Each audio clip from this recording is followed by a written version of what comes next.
Okay. All right, I again have bipolar disorder, so some of this is going to be a little repetitive. Some of this I didn't go in as in-depth as she did, so it's just kind of an overview. Bipolar disorder, from the definition I got, is a psychiatric disorder, the psychiatric diagnosis of a mood disorder. It has both low and high points. The low points are the mania. People appear hyper, energetic, maybe highly productive.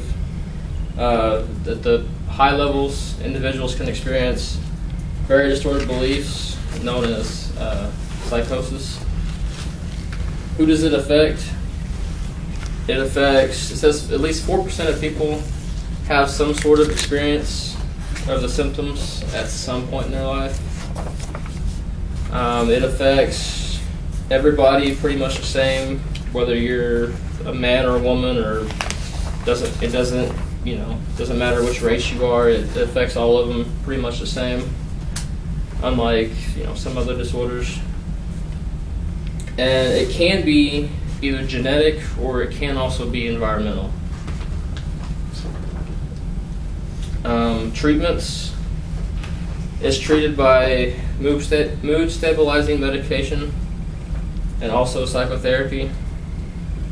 And then also in severe cases, a person can be involuntarily committed to one of the places, such as a place in Tulsa called Laureate, and just mental health facilities like that.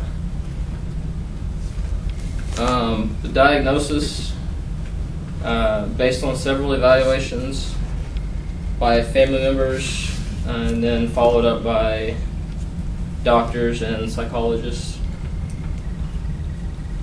The types, it has 4, it's basically 3 types. There's bipolar 1 disorder, which has 1 or more manic episodes.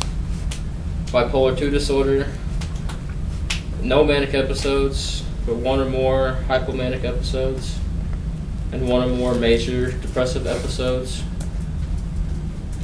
The third one is cyclothymia, which has hypomanic episodes that have depression, but are not major depressive disorders. And then the fourth one is just bipolar NOS, which is not specified. So it's just if there's bipolar, but it doesn't specifically fit into one of those 3 categories, then they'll just put it in that 4th category. I looked up, in my article, a study, and it was compiled of mood disorder questionnaire. And then the study is recommended for use in psychiatric and primary care settings. And then it's used to estimate the prevalence of bipolar disorder.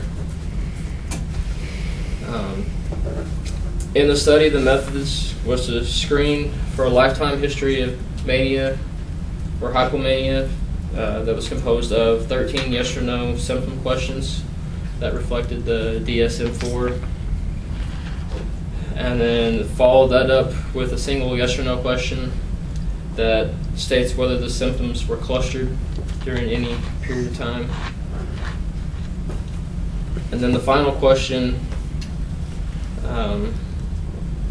was to evaluate the level of impairment resulting from the systems, rated on a 4-point scale of the problem, as far as no problem, minor problem, moderate problem, or serious problem. And then if you have 7 or more symptoms that co-occur, and that results in a positive or moderate to severe impairment. And the results from that study were that it was 20 studies involving 5,479 patients, and the results were 22% were diagnosed with bipolar disorder, 23.2% screened positive on the MDQ, and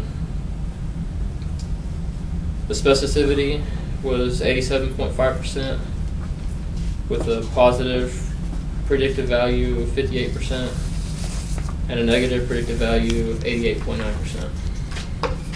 And that's it.